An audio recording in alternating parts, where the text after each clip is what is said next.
दोस्तों, मौजूदा सरकार कॉन्स्टिट्यूशन के अंदर इंडिया नेम को भारत नेम से रिप्लेस करना चाहती है। इसका रीज़न बताते हुए बीजेपी के सांसद हरिनाथ सिंह यादव जी ने कहा कि इंडिया का मतलब होता है अनपढ़ और जाहिल, यानी इंडिया को इंडिया कहना एक गाली देने के बराबर है, ऐसा उनका कहना है।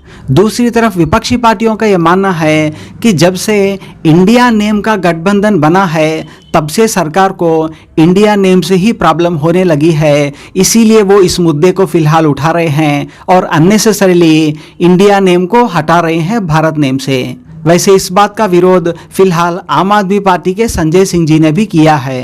इसका अर्थ है जाहिल लोग, इंडिया का अर्थ है जाहिल लोग, गरीब लोग, भुखमरी वाले से में रहने वाले लोग, अनपढ़ लोग, एक गाली है।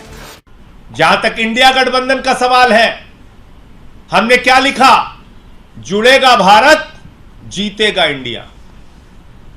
इसके बाद से इतना परेशान है मोदी जी, इतना घबराए हुए हैं, इतनी घबराहट उनको सता रही है दिन रात कि वो कह रहे हैं कि हम बाबा साहब का भी अपमान करेंगे और इंडिया शब्द ही संविधान से हटा देंगे।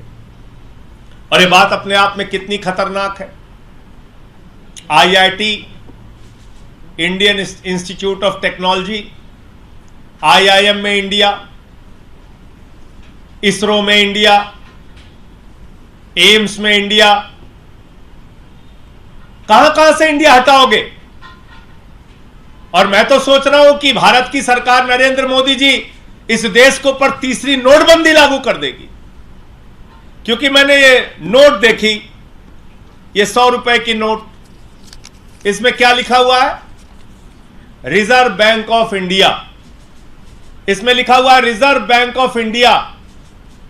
अब इसमें अगर लिख दिया जाएगा रिजर्व बैंक ऑफ भारत तो नोट तो चलेगी नहीं, तो पूरे देश में नोटबंदी लागू करने जा रहे हैं Modi ji.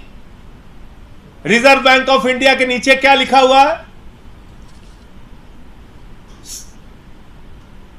Reserve bank of India के नीचे लिखा हुआ है guaranteed by central government.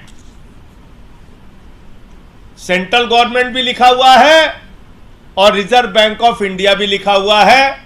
Modi ji, क्या आप इस देश में तीसरी नोटबंदी लागू करना चाह रहे हैं? जो लोग अपने घरों में पैसा लेके, जिनके पास पैसा है 100 की, 500 की, 200 की नोट है, वो लाइन में फिर खड़े होंगे पूरा देश, क्योंकि आप इस नोट से भी इंडिया हटा देंगे। पहले कहेंगे सब लोग नोट जमा करो।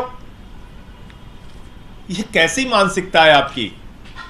क्या करना चाहते हैं? आपसे कुछ होता तो है नहीं। 2 करोड़ रोजगार देना है नौजवानों को, नहीं होता आपसे। किसानों का फसल का दाम दोगुना करना है, नहीं होता आपसे।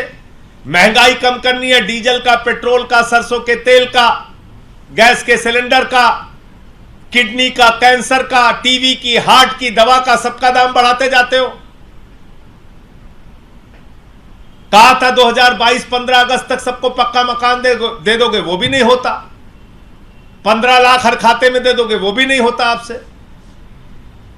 तो आपसे कोई काम तो इस देश के लिए होता नहीं। देश की भलाई आपको करनी नहीं, बस मणिपुर में दंगा हो जाए डबल इंजन की सरकार में, दिल्ली में दंगा हो जाए, मेवात में दंगा हो जाए, कैसे देश के अंदर नफरत फैले, इस बात की चिंता सताती रहती है आपको।